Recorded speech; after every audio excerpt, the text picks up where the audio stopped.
Think about this question. How many teachers have you had in the whole of your school career who've made a massive difference to you? You will remember them perhaps in 10, 15, 20 years' time. Count them now. When I ask teachers this question, who inspired you, how many did you have, they come up on average with this answer. Only 3, which is extraordinary when you consider those teachers have been inspired to go and become teachers themselves. Now, the reason this is important is about YouTube teaching. It's really tough to connect with an audience which isn't there. It's behind the screen. You don't build personal relationships, and it's so easy to give up. So today I'm going to introduce you to some little known, undiscovered teaching YouTubers who are passionate about English and could do with your views and your subscriptions so that they develop and grow their passion for teaching and you guys keep getting great grades. Let's see who they are. My favourite is Jen Chan. She has only 165 subscribers. And yet she has a first-class degree from Oxford University, a genius. Her videos are super short, and this is what makes her so brilliant. She scripts them so she can pack in the maximum top grade analysis as quickly as possible. She begins each video with a really clear, easy explanation before improving your grade by increasing the complexity. She's also a proper YouTuber. She's thought about the lighting, the animations that she uses, and how to structure her videos. I hope she's going to be mega and that you'll learn loads from her. So let's take a look at this sentence below. Lady Macbeth shows a desire to dissociate herself from conventional feminine traits in So this is typical, where she starts us off with a basic, actually still a very good sentence, but then goes on to show us how to make it even more awesome. This isn't the best way of presenting your answer because there is no organic or grammatical link between the two sentences. And so instead, a better alternative is to write something like this. When Lady Macbeth calls for... You get the idea. She has a fantastic range already and new videos come every week. If you like her background music, let me know. And if you'd like Jen to teach you how to get top grades, check out the link to her channel in the description below.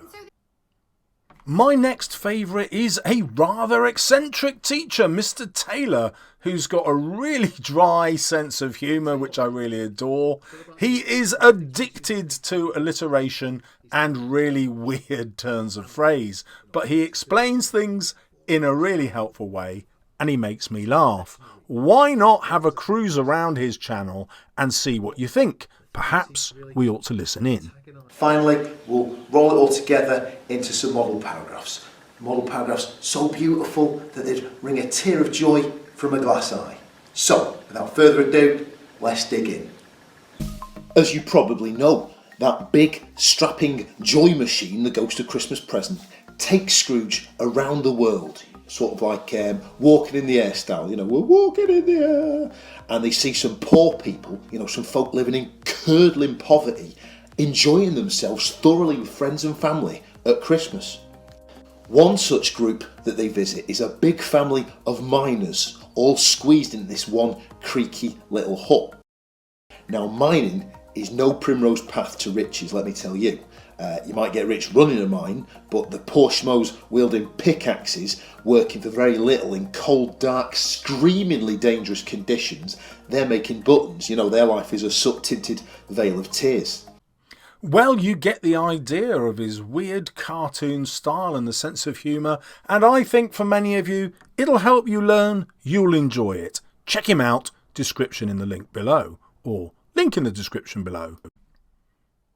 Next up is Dr. Aiden, who has over 11,000 subscribers and a huge range of videos, mostly obsessed with Shakespeare. Well, he's got a PhD, and if you want top grades, he is a great YouTuber to visit.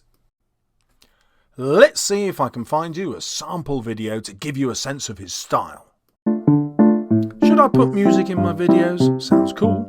So before we look at particular quotes, it'll be helpful to understand why Macbeth's ambition to be king was problematic in the context of Elizabethan society. So why is that? Well, it's because Elizabethans saw themselves as part of a very hierarchical world. They called it the great chain of being, where everything is linked. Another metaphor they used was life ordered as a number of steps, where everything and everyone had its position, from the minerals of the earth at the bottom, via plants, animals, humans and angels, until we reach God at the top. There are also subdivisions. Eagles, for example, come above owls, lords come above peasants, and monarchs come above all other humans. So in this model, monarchs were seen as God's representatives on earth. Now I tell you this because in this context, Macbeth should not even have an ambition to be king. It's a transgressive act even to think about moving up a step to be king. Transgressive here means the violation of accepted social boundaries. As you can see, the animation style is pretty helpful, and Dr. Aidan speaks in a measured, quite slow way, so it's easy to bring you along with quite complex ideas before you get into that top grade kind of analysis. I really like him. Check him out, see what you think. You know where the description and the link are. Mark Birch is another top grade specialist, a Cambridge graduate who's obsessed about English and has come back to YouTube after rather a long break. Hi, this is Mark Birch, and this is a quick revision of Macbeth Act 5, Scene 1, the sleepwalking scene. When the gentlewoman says, "Since His Majesty went into the field," we presume that Macbeth has left the castle to enter the field of battle, presumably also to deal with the Scottish Rebellion. So Shakespeare's presenting Lady Macbeth as a lonely and isolated character who's now suffering for her crimes. The scene's clearly focused on the motif of sleep, illustrating guilt. Lady Macbeth's behaving unnaturally as a result of the unnatural act that she committed against Duncan.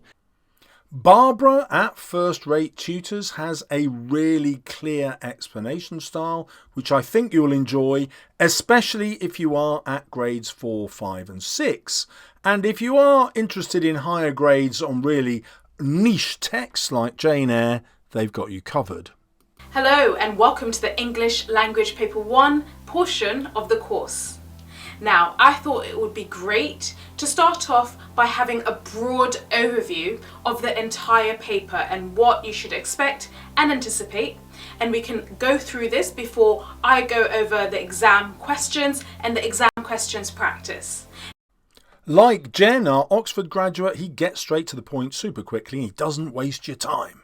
Honourable mentions also go to Miss Hannah Loves Grammar, who is still ahead of English and banging out videos really regularly. They're good. Check them out. You know where to look. She's also got an owl to brand her channel, and I wish I had the intelligence to have branded my channel already, but never mind, I'll get better. Next, I have a rogue entry, Schooling Online, which is an Australian channel. It's an accent I really enjoy listening to, but they do many more things than just English. Check them out, they're fascinating. Well, if you haven't checked any of those out in the descriptions by now, then you're probably waiting for this video appearing on the left or the right that YouTube recommends as brilliant. Hope it's mine.